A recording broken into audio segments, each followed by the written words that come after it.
నమస్కారం, welcome to I dream. ధర్మ మార్గం విత్ విజిత కార్యక్రమానికి స్వాగతం.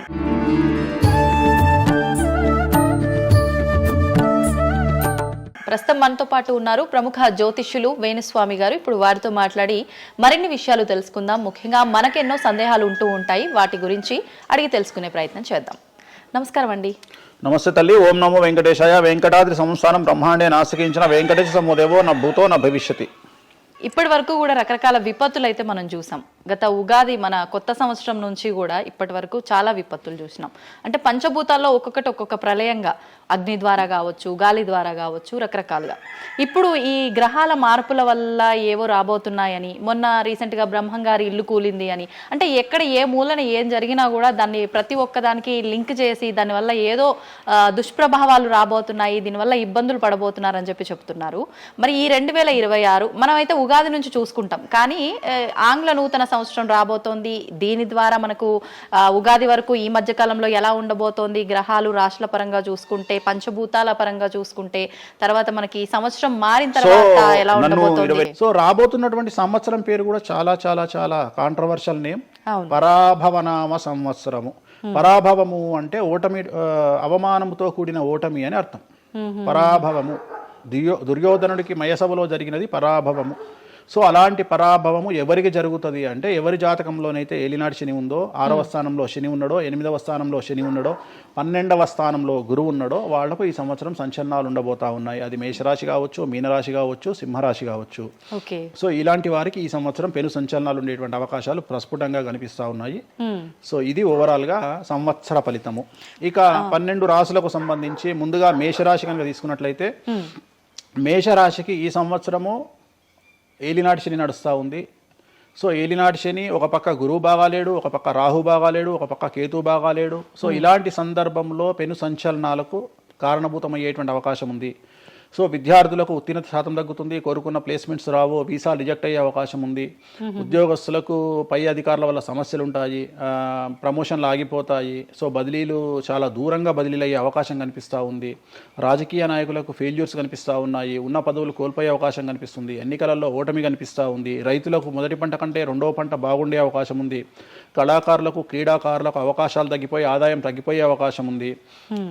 స్త్రీలకు సంబంధించి భర్తల మధ్యన గొడవలు అయ్యే అవకాశం ఉంది. అలాగే వ్యాపారస్తులకు, బ్యూరోక్రాట్లకు ఈ సంవత్సరం ఏసీబీ, సిబిఐ, సిఐడి లాంటి కేసులు లేదా ఈడీ కేసులు కనిపిస్తూ ఉన్నాయి. ఈ సంవత్సరం ఓవరాల్గా మేషరాశి వాళ్ళని తీసుకుంటే న్యాయపరమైన ఇబ్బందులు, ఆర్థికపరమైన ఇబ్బందులు, ఆరోగ్యపరమైన ఇబ్బందులు, తండ్రికి సంబంధించిన అపమృత్యు గండము,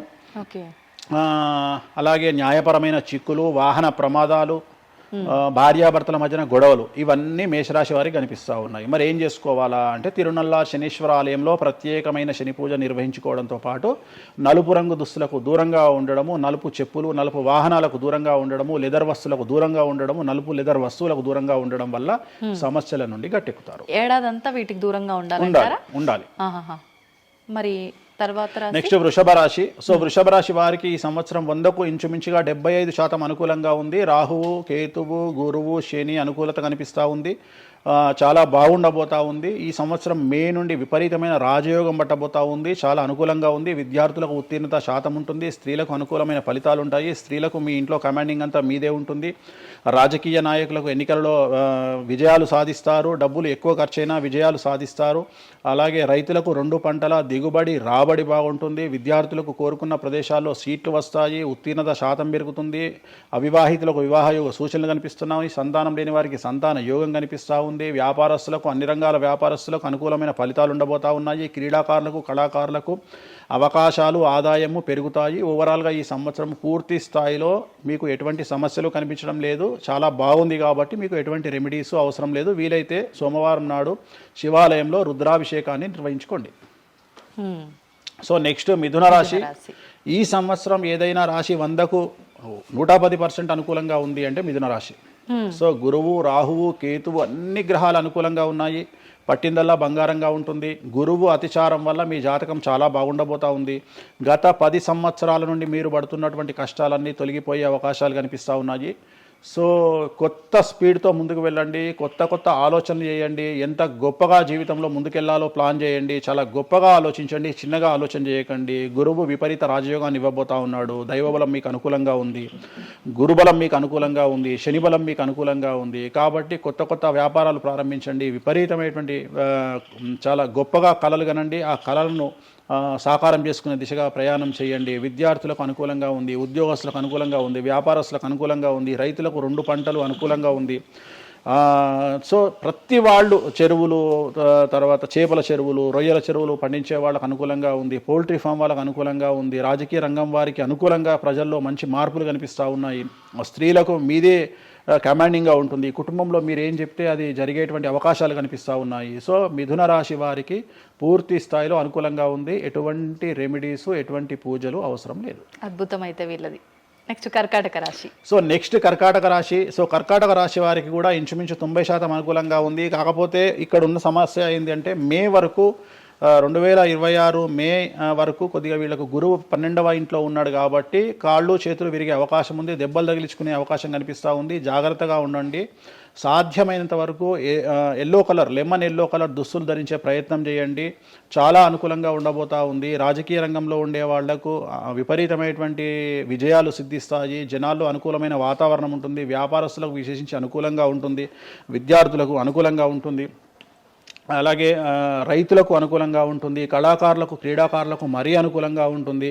కాకపోతే ఓవరాల్గా కర్కాటక రాశి వారికి ఈ సంవత్సరం కొద్దిగా శత్రువుల యొక్క బెడద ఒక 10% కనిపిస్తూ ఉంది. కానీ శత్రువులను పట్టించుకోకండి. శని బలం వల్ల వాళ్ళు ఎంత ప్రయత్నాలు చేసినా, రాహు బలం వల్ల వాళ్ళు ఎంత ప్రయత్నాలు చేసినా మిమ్మల్ని ఎవరు ఏమీ చేయలేరు. సో మీరు చేయాల్సింది ప్రతి గురువారం నాడు లెమన్ ఎల్లో దుస్తులు ధరించే ప్రయత్నం చేయండి. అలాగే శ్రీకాళహస్తిలో గురు దక్షిణామూర్తి వద్ద గురువారం నాడు గురుహోరలో గురువుకు అంటే దక్షిణామూర్తికి అష్టోత్తర పూజ చేయించుకోండి. అలాగే పసుపు రంగు పువ్వు ఏదైనా ఉంటే అక్కడ నుండి తెచ్చుకొని ఇంట్లో పెట్టుకోండి. మీకు అనుకూలమైన ఫలితాలు ఉంటాయి. అంటే శని వీళ్ళకి ఫేవర్గా ఉన్నాడు అంటే శని వీళ్ళకి చాలా ఫేవర్గా ఉన్నాడు, రాహు ఫేవర్గా ఉన్నాడు, కేతు ఫేవర్గా ఉన్నాడు, మే నుండి గురువు కూడా ఫేవర్గా ఉంటాడు. అది ఉన్న చిన్న చిన్న ఇబ్బందులకు కూడా ఏమైనా దానాలు అలాంటివి అదే మనం చెప్పిన ఎందుకు గురువు లెమన్ ఎల్లో కలర్ గురువుకు దక్షిణామూర్తి సరిపోతుంది, ఇంకా అవసరం లేదు, దానాలు అవసరం లేదు. మరి తదుపరి రాశి.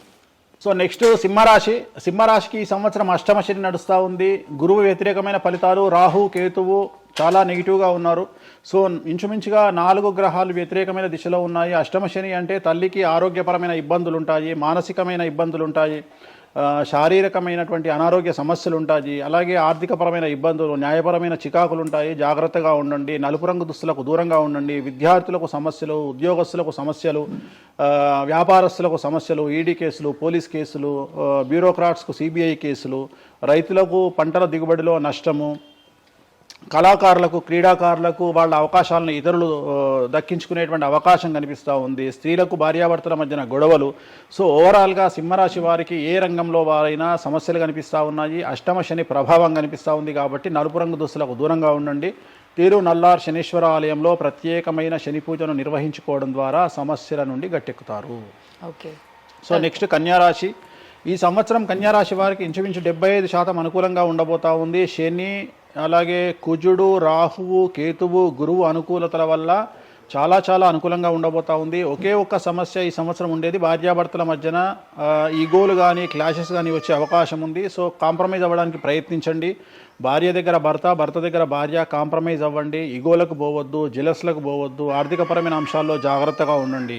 విద్యార్థులకు అనుకూలత కనిపిస్తూ ఉంది. రాజకీయ నాయకులకు అనుకూలత కనిపిస్తూ ఉంది. వ్యాపారస్తులకు, కళాకారులకు, క్రీడాకారులకు విశేషమైన యోగం లభించబోతూ ఉంది. న్యాయస్థానాల్లో పనిచేసే వాళ్లకు, న్యాయ సంబంధమైన వృత్తిలో ఉండే వాళ్లకు అనుకూలమైన ఫలితాలు ఉండబోతూ ఉన్నాయి. స్త్రీలకు విశేషించి అనుకూలంగా ఉండబోతూ ఉంది. సో ఈ సంవత్సరం కన్యారాశి వారికి పూర్తిగా అనుకూలమైనటువంటి ఫలితాలు కనిపిస్తూ ఉన్నాయి. వీరు చేయాల్సినటువంటి రెమెడీ, సోమవారం నాడు రుద్రాభిషేకాన్ని శివాలయంలో నిర్వహించండి, సమస్యల నుండి గట్టెక్కుతారు. సో నెక్స్ట్ తులారాశి. తులారాశి వారికి 6వ స్థానంలో శని కనిపిస్తూ ఉన్నాడు. కాకపోతే గురువు విపరీత రాజయోగాన్ని ఇవ్వబోతా ఉన్నాడు. వీళ్ళకి గురు బలము మరియు దైవ బలం అనుకూలంగా ఉండడం వల్ల మీ జీవితాన్ని కొత్తగా ప్రొజెక్ట్ చేసుకునేటువంటి అవకాశం మీకు దేవుడు కల్పిస్తూ ఉన్నాడు. ముందుకు వెళ్ళే ప్రయత్నం చేయండి. చాలా కొత్తగా మిమ్మల్ని మీరు ఆవిష్కరించుకునే ప్రయత్నం చేయండి. మిమ్మల్ని మీరు కొత్తగా సమాజానికి చూపించుకోండి. దానివల్ల మీ ఆలోచనలు మార్చుకోండి. చాలా గొప్పగా థింక్ చేయండి, గొప్పగా కలలు కనండి, వాటిని సాకారం చేసుకోండి. గురువు అనుకూలంగా ఉన్నాడు, కాకపోతే కుటుంబంలో పెను సంచలనం జరిగే అవకాశం కనిపిస్తూ ఉంది. 6వ స్థానము భాగ్యానికి మరియు శత్రుత్వానికి కారకుడు కాబట్టి శని వల్ల సంచలనం జరిగే అవకాశం ఉంది. విద్యార్థులు, ఉద్యోగస్తులు, వ్యాపారస్తులు, కళాకారులు, క్రీడాకారులు, రైతులు, అలాగే రాజకీయ నాయకులు ఎవరైనా సరే వాళ్ళ జీవితంలో ఏదో ఒక పెను సంచలనం జరిగే అవకాశం కనిపిస్తూ ఉంది. నలుపు రంగు దుస్తులకు దూరంగా ఉండండి. తిరునల్లార్ శనీశ్వర ఆలయంలో ప్రత్యేకమైన శని పూజ నిర్వహించడం ద్వారా సమస్యల నుండి బయటపడతారు. నెక్స్ట్ వృశ్చిక రాశి వారికి అర్ధాష్టమ శని వెళ్ళిపోయింది. శని గురువులు అనుకూలంగా ఉన్నారు, రాహు కేతువులు అనుకూలంగా ఉన్నారు. కళాకారులు, క్రీడాకారులు, ఉద్యోగస్తులు, విద్యార్థులు, వ్యాపారస్తులు, రైతులు, రాజకీయ నాయకులు, స్త్రీలు, అన్ని రంగాల వారికి పూర్తిగా 100కి 100% అనుకూలంగా ఉన్నటువంటి రాశి వృశ్చిక రాశి. పూర్తి స్థాయిలో విశాఖ 4, అనురాధ 1, 2, 3, 4, జ్యేష్ఠ 1, 2, 3, 4, 9 పాదాల వారికి విశేషించి రాజయోగంగా భావించాల్సి ఉంటుంది. మే వరకు విపరీత రాజయోగం కనిపిస్తూ ఉంది. మే తదుపరి కూడా అనుకూలమైన ఫలితాలను పొందుతారు కాబట్టి వీరికి ఎటువంటి రెమెడీసు, ఎటువంటి పూజలు అవసరం లేదు. చాలా గొప్పగా కళలు కనండి, మీకు ఉన్నటువంటి కళలను సాకారం చేసుకోండి, మీకు ఎటువంటి రెమెడీస్ కూడా అవసరం లేదు. నెక్స్ట్ ధనుసు రాశి వారికి అర్ధాష్టమ శని నడుస్తూ ఉంది. అర్ధాష్టమ శని అనేటువంటిది డబ్బులను అధికంగా ఇచ్చి ఆ డబ్బుల ద్వారా సమస్యలు తెచ్చేటువంటి ఒక పరిస్థితి. అంటే డబ్బులు లేకపోతేనే సమస్యలు అంటారా? డబ్బులు ఉంటే కూడా సమస్యలు. డబ్బులు ఉన్నప్పుడు వాటిని మనం ఖర్చు చేసే విధానంలో సమస్యలు, వాటిని మనం ఎలా సమాజంలో ఖర్చు పెట్టబోతున్నామనే సమస్యలు ఏర్పడేటువంటి అవకాశం ఉంది. కాబట్టి మీరు ఇన్వెస్ట్మెంట్ చేయడంలో కానీ, అప్పులు ఇవ్వడంలో కానీ, ఎవరికైనా అప్పులు ఇవ్వడంలో కానీ, చిట్టీలు వేయడంలో కానీ, సహాయం చేయబోయేటప్పుడు కానీ జాగ్రత్తలు తీసుకోండి. ఎటువంటి పరిస్థితుల్లోనూ డబ్బులు ఎవరికి ఇవ్వవద్దు. సో ధనుస్సు రాశి వారికి డబ్బు పరంగా సమస్యలు ఏర్పడే అవకాశం ఉంది. రాక డబ్బులు వచ్చినాయి కాబట్టి తీసుకెళ్ళి వేరే వాళ్ళకి ఇచ్చి మోసపోయే అవకాశాలు కనిపిస్తూ ఉన్నాయి. ఈ ఒక్క విషయంలో ధనుసు రాశి వాళ్ళు జాగ్రత్తలు తీసుకుంటే విద్యార్థులకు, ఉద్యోగస్తులకు, కళాకారులకు, క్రీడాకారులకు, రాజకీయ నాయకులకు, స్త్రీలకు, వ్యాపారస్తులకు, రైతులకు, అన్ని రంగాల వారికి ఈ సంవత్సరం అనుకూలంగా ఉంటుంది. ఓన్లీ మీరు చేయాల్సిన రెమెడీ నలుపు రంగు దుస్తులకు దూరంగా ఉండండి. తిరునల్లార్ శనీశ్వర ఆలయంలో ప్రత్యేకమైన శని పూజ నిర్వహించడం ద్వారా సమస్యల నుండి గట్టెక్కుతారు. నెక్స్ట్ మకర రాశి వారికి ఈ సంవత్సరం చాలా అనుకూలంగా ఉంది. ఈ సంవత్సరం అండర్లైన్ చేయాల్సిన విషయం ఏమిటంటే మకర రాశి వారికి భార్యాభర్తల మధ్యన గ్యాప్ ఏర్పడేటువంటి అవకాశం ఉంది. గొడవలు వచ్చే అవకాశం ఉంది. ఈగోస్ వల్ల కానీ వేటి వల్ల అయినా సమస్యలు వచ్చే అవకాశం ఉంది. అది కాకుండా విద్యార్థులకు అనుకూలతలు ఉంటాయి, ఉద్యోగస్తులకు అనుకూలతలు ఉంటాయి, రైతులకు 2 పంటల దిగుబడి రాబడి ఉంటుంది. అలాగే రాజకీయ నాయకులకు సమాజంలో మంచి పేరు ప్రఖ్యాతులతో పాటు పదవులు సిద్ధిస్తాయి. రైతులకు 2 పంటల దిగుబడి రాబడి ఉంటుంది. వ్యాపారస్తులకు రూపాయికి 100 రూపాయల లాభం ఉంటుంది. స్త్రీలకు కోరుకున్నటువంటి ఫలితాలు ఉంటాయి. అన్ని రంగాల వారికి అనుకూలమైన ఫలితాలు మకర రాశి వారికి ఉండబోతా ఉన్నాయి. వీరు సోమవారం నాడు శివాలయంలో రుద్రాభిషేకం నిర్వహించుకున్నట్లయితే సమస్యల నుండి గట్టెక్కుతారు. సో నెక్స్ట్ కుంభరాశి వారికి ఏలినాటి శని చివరి అంకంలో ఉంది. చాలా సమస్యలు కనిపించబోతా ఉన్నాయి. కుటుంబంలో ఎవరిని తీసుకున్నా విద్యార్థులు, ఉద్యోగస్తులు, వ్యాపారస్తులు, కళాకారులు, క్రీడాకారులు, రాజకీయ నాయకులు, స్త్రీలు, ఉద్యోగస్తులు, బ్యూరోక్రాట్లు అందరికీ సమస్యలు ఉన్నాయి. వాహన ప్రమాదాలు, పోలీస్ కేసులు, కోర్టు కేసులు, ఆరోగ్యపరమైన ఇబ్బందులు, మానసికమైన ఇబ్బందులు, స్త్రీలకైతే థైరాయిడ్ సమస్యలు, పీసీఓడి సమస్యలు, గర్భసంచికి సంబంధించిన సమస్యలు, మానసికమైన ఇబ్బందులు బాధించే అవకాశం కనిపిస్తూ ఉంది. జాగ్రత్తగా ఉండండి. నలుపు రంగు దుస్తులకు దూరంగా ఉండండి. శనివార నియమాన్ని పాటించండి. సప్త శనివార వ్రతాన్ని పాటించండి. సప్త శనివార వ్రతం అంటే శనివారం నాడు శ్రీ వెంకటేశ్వర స్వామి వారికి సంబంధించినటువంటి వ్రతము. ఇది పుస్తకం మీకు మార్కెట్లో దొరుకుతుంది, తీసుకొచ్చుకొని 7 వారాల పాటు 7 శనివారాల పాటు చేయండి. సమస్యల నుండి గట్టెక్కుతారు. ఇక చివరిది లాస్ట్ది అనేటువంటిది మీనరాశి వారికి ఈ సంవత్సరం జన్మశని నడుస్తూ ఉంది. జన్మశని చాలా డేంజరస్గా ఉండబోతూ ఉంది. ఏ రంగంలో ఉండే వారికైనా ఈ సంవత్సరం సమస్యలు తప్పవు. ఆర్థికంగా, సామాజికంగా, న్యాయపరంగా, ఆరోగ్యపరంగా, వాహన ప్రమాదాలు అవ్వచ్చు, ఆర్థికపరమైన నష్టాలు అవ్వచ్చు, పోలీస్ కేసులు అవ్వచ్చు, ఇంట్లో తల్లిదండ్రులు ఒకళ్లకు ప్రాణగండాలు అవ్వచ్చు, భార్యాభర్తల మధ్యన గొడవలు అవ్వచ్చు. మరీ ముఖ్యంగా ఈ సంవత్సరం మీనరాశి జాతకులు ఉండేటువంటి ఇళ్లలో మగవాళ్లకు సంపాదన లేకుండా ఖాళీగా ఉండడం వల్ల ఆడవాళ్ళు మాత్రమే సంపాదించి ఆడవాళ్ళ ఉద్యోగంతో డబ్బులు సంపాదించి ఆడవాళ్ళ అంటే భార్యల మీదనో ఆడవాళ్ళ కూతుళ్ళ మీదనో తల్లి మీదనో బ్రతికేటువంటి పరిస్థితి మగవాళ్ళకు ఉండే అవకాశం ఉంది. కాబట్టి ఈగోలను చంపుకోండి. సో ఆడవారి మీద బ్రతకడానికి సిద్ధపడండి, కష్టపడండి, మానసికంగా సంసిద్ధులుగా ఉండండి. అంటే అలాంటి ఒక కండిషన్ ఈ సంవత్సరం ఉండబోతా ఉంది. ఈ ఒక్క సంవత్సరాన్ని కనుక మీరు దాటగలిగితే మీ జీవితంలో మంచి మంచి మంచి పొజిషన్లకు వెళ్తారు. సో నలుపు రంగు దుస్తులకు దూరంగా ఉండండి. రాత్రిపూట ప్రయాణాలు చేయకండి. వాహన ప్రమాదాలు జరిగే అవకాశం కనిపిస్తూ ఉంది. జన సమూహం ఉన్నటువంటి ప్రాంతాలకు వెళ్ళకండి. సో జాగ్రత్తలు తీసుకోండి. నలుపు రంగు దుస్తులకు దూరంగా ఉండండి. తిరునల్లా శనీశ్వర ఆలయంలో ప్రత్యేకమైన శని పూజ నిర్వహించడం ద్వారా సమస్యల నుండి బయటపడతారు. ఇప్పుడు ఈ రాశి ఫలాల్ని ఈ మధ్యకాలంలో చాలా మంది ఫాలో అవుతున్నారండి. ఇది అక్షరం అంటే పేరులో మొదటి అక్షరాన్ని బట్టి ఫాలో అవ్వాలా, లేదంటే డేట్ ఆఫ్ బర్త్ బట్టి వచ్చే రాశిని ఫాలో ఇది అవ్వాలా? పేరులో దాని సంబంధం లేదు. డేట్ ఆఫ్ బర్త్ ప్రకారం చూసుకోవాలి. రెండోది ఇది గోచారం, గ్రహచారం వేరు, గోచారం వేరు. ఇది జస్ట్ గోచారం ప్రకారం ఎలాగైతే మనము సౌరమానం ప్రకారము మనం చూసుకుంటామో అలా ఇది ఓన్లీ చాంద్రమానం ప్రకారము మీ నక్షత్రం ప్రకారం చూసుకోవాల్సిందే. మళ్ళీ వ్యక్తిగతమైన జాతకం వేరు. అంటే ఒక 3-4 రాశులు మినహాయించి అన్ని రాశుల వారికి కొంచెం ఇబ్బందికర పరిస్థితులే ఉన్నాయి. దానికి మీరు చెప్పిన రెమెడీస్ చేసుకుంటే సరిపోతుంది. ధన్యవాదాలండి, చాలా చక్కగా వివరించారు. ఓం నమో వెంకటేశాయ.